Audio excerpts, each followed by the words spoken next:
Zay ny makasika an'iny fa voasoratra ao anatin'ny fandaharam-potoana ny solombavambahoaka omaly maraina ny fandiniana ny volavolan-dalàna laharana aotra 420 bara 420 makasika ny Satamfe ny tanànana Antananarivo renivohitra. Maro ireo parlementaire no mitondra ny fomba fijery ny makasika izany.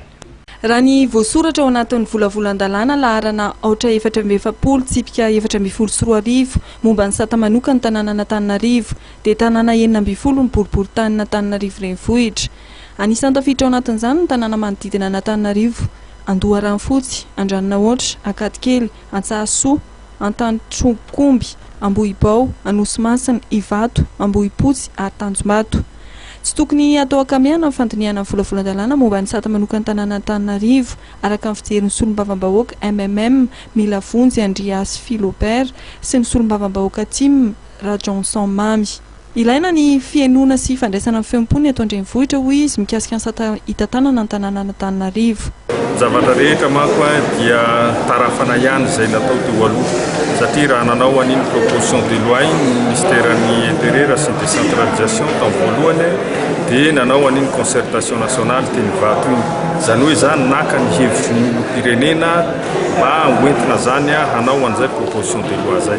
Ka raha miresaka an'ity statut Antananarivo ity dia efa nisy natao nefa taty amin'ny assemblée izy io naverina.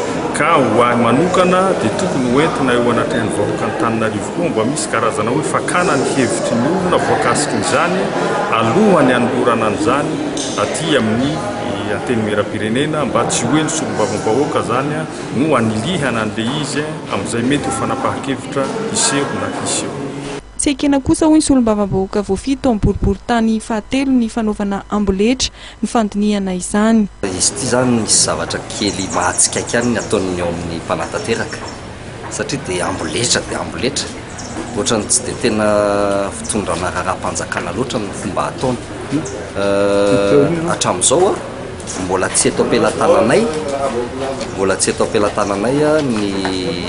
ny lalàna dia atao amboletra fotsiny ny ampidirana azy ao anatin'ny volavolany fandaharam-potoana eto amin'ny anteny mera-pirenena avoaka daholo ny hoe izao no lazain'ny lalam-panorenana dia tsy maintsy ampidirina ilay izy.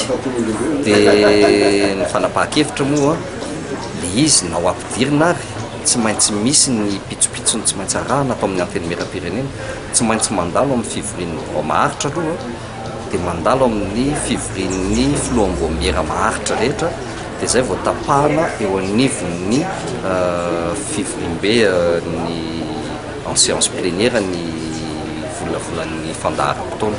Zay vao afaka miresaka ny hoe hodiniana na tsia ny lalàna anankiray fa tsy amboletra fotsiny hoe manao taratasy ny prime ministre dia tonga dia ho ampidirina ohatran'ny eritreritrerika zareo afaky many. Mbola fanontaniana mipetraka ny hoe ho tafiditra ny fivoriana ara-potoana faharoan'ny anteny mera-pirenena ve ny fandiniana amin'ny volavolan-dalàna momba ny sata ny tanàna Antananarivo samina fandiniana ny solombavambahoaka izany.